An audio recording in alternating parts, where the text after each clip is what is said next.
Hi, everybody. Ezra Levant here. I'm outside the CBC headquarters in Montreal, my stomping grounds. I'm kidding around. If I weren't here because of the leaders' debate, they would probably escort me off the property. But while we wait to go back in, they're just having the police dogs sniff around for any danger.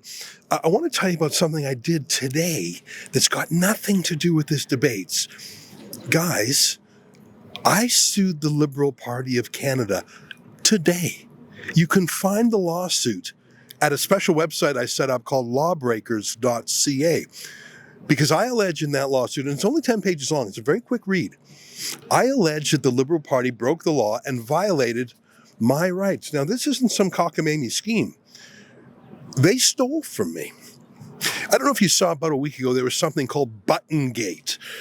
Turns out some liberal dirty tricksters from the War Room went to a conservative conference and brought a bunch of sort of Trump paraphernalia and sort of pretended that it was conservative. What they were trying to do was make Pierre Poilievre look like a little mini MAGA guy, like a mini Trump. So they had all these pins and Trump stuff, and one of them were pins that said, little buttons that said, "Make Canada Great Again."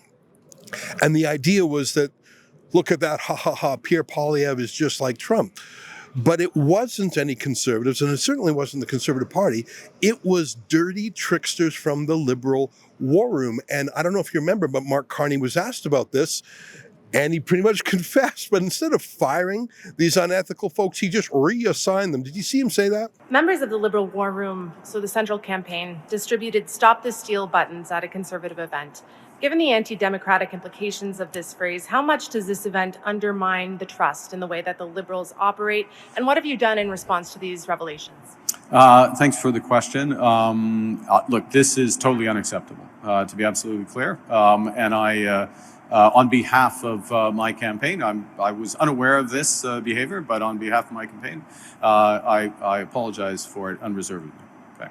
I've made it absolutely clear to my campaign that this behavior or anything approximating it or in that spirit is unacceptable, cannot happen again. Well, here's what they didn't think about when they did their dirty trick. Number one, I know from experience, if you publish campaign material and do not register with Elections Canada and have written on your stuff authorized by the Liberal Party, you're violating election law. It may not sound fair, but believe me, I went through it when I published my book, The Libranos. They chased me for years. And so I know if you're campaigning an election, you got to put authorized by so-and-so. But there's one more thing the Liberals did wrong. Make Canada great again? I don't know if you know that, but a few years ago, I trademarked that phrase. I had no idea that it would become a thing in the debate, but you can look it up. I registered the trademark to make Canada great again. And the Liberal dirty tricksters stole that from me. They stole my trademark without my permission. They made buttons without my permission, and they did it in violation of election law. Now, the thing is, Mark Carney could have taken responsibility and said this is wrong and fired them, but he didn't. He just reassigned them. Who knows what they're working on now? I'm suing because that's my property. Like it or not, I own Make Canada Great Again in Canada. They deliberately tried to confuse people to make it look like it was Pierre Poilievre or even me. I don't know. They violated election law.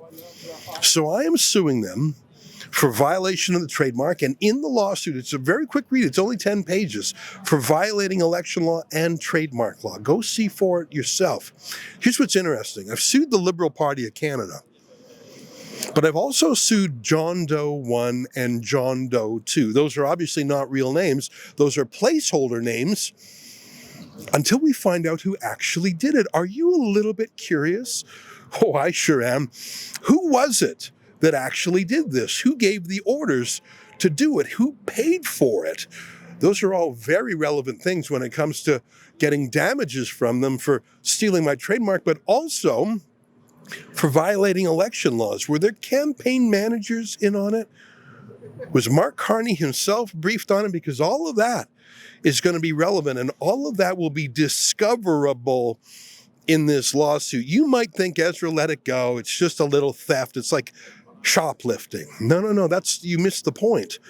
When the prime minister of the country, who's prime minister now and running to be reelected for the prime minister, waves and blinks and laughs at law breaking, we're in deep trouble. Now, Elections Canada would never do anything about this on their own, but you know what? I'm a Canadian and I've just filed the lawsuit. Go to lawbreakers.ca to check out the lawsuit yourself. And if you want to help me find out who the dirty tricksters are behind here and get a little justice, because no one else is gonna, go to lawbreakers.ca and chip in a few dollars to help me cover the legal bills. Let's hold these liberals accountable. God knows these regime media journalists won't. That's lawbreakers.ca.